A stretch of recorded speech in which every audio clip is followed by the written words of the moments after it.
Hello, my name is Nyesha Arrington, here with Cook With Us on Well+Good.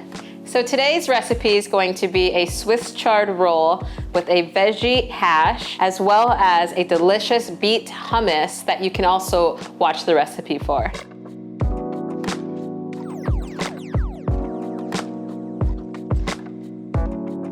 So we're gonna jump right in. One awesome tool that I love to keep around my pantry and my kitchen is a piping bag. Looks like this, has a tip on the end. Makes my life really easy when I want to cook for a lot of people or when I want to make cleanup really easy and I don't want to use a ton of tools. So I put my piping bag into my deli cup. That's just to hold it still. And then I will take my beet hummus and pour the beet hummus into the piping bag. You can totally use a Ziploc bag. You can totally use a spoon. Basically, you're just going to put your beet hummus in. Looks like that. I like to put a little knot on the end.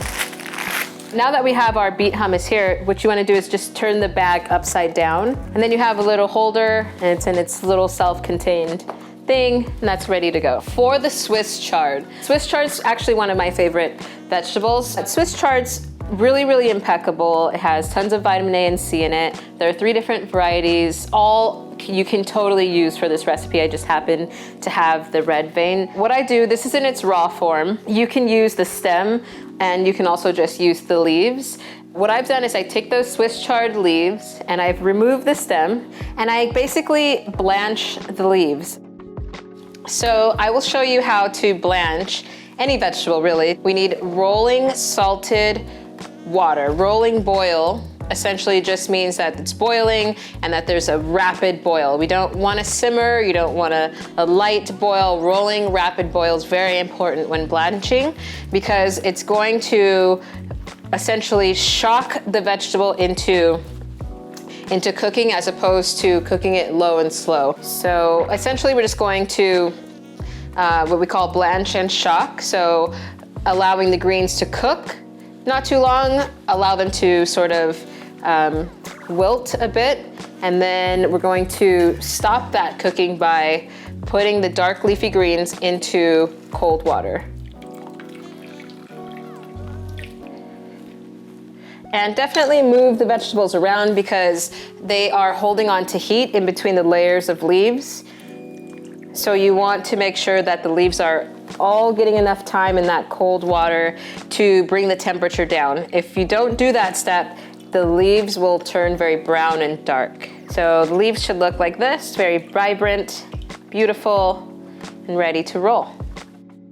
What you want to do, again, making sure that we're always staying ahead of the game and we are pre-prepping, essentially, is lay our Swiss chard leaves out. That's gonna allow 2 things to happen. It's gonna allow us to work easily, and it's also going to take a little bit of this moisture out of the leaves that might be trapped and give us a really nice, delicious bite. So what I do is I take a bit of this stem down the center out by carving a V into it.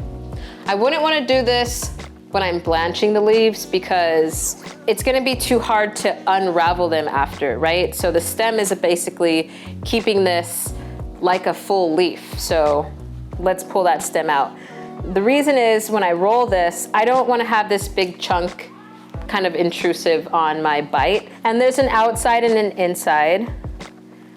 So I want the veins that are kind of on the back of the leaf, I want to keep those in the middle because it's gonna give you a nicer wrap when the outside is folded in. And you wanna make sure that your ingredients when we're filling our Swiss chard leaf are gonna be in the largest part of the leaf. So I wouldn't wanna start filling this in this area. It'd be too hard to wrap. And you don't wanna overfill.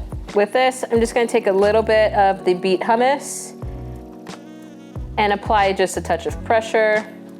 I'm going to spoon some of this veggie hash. Got that amazing squash, roasted tomatoes, roasted beets, fresh cilantro, amazing lentils, coconut oil in there. All of that's gonna become such a delicious bite. So I'm going to wrap this almost like you would think like an egg roll or a burrito. So first wrap should be the wrap that's folding and securing everything inside. So I'm gonna wrap it and kind of pull it taut towards me so that it creates a really nice tight pocket. Then I'm just going to enclose it by wrapping the outsides. And again, just making sure that everything's really tight, pulling things towards me, pulling the leaf towards me, doing a quarter turn each time.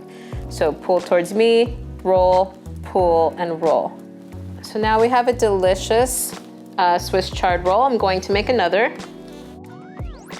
I love that these Swiss chard rolls are tiny bite-sized pieces, self-contained, the entire thing's edible.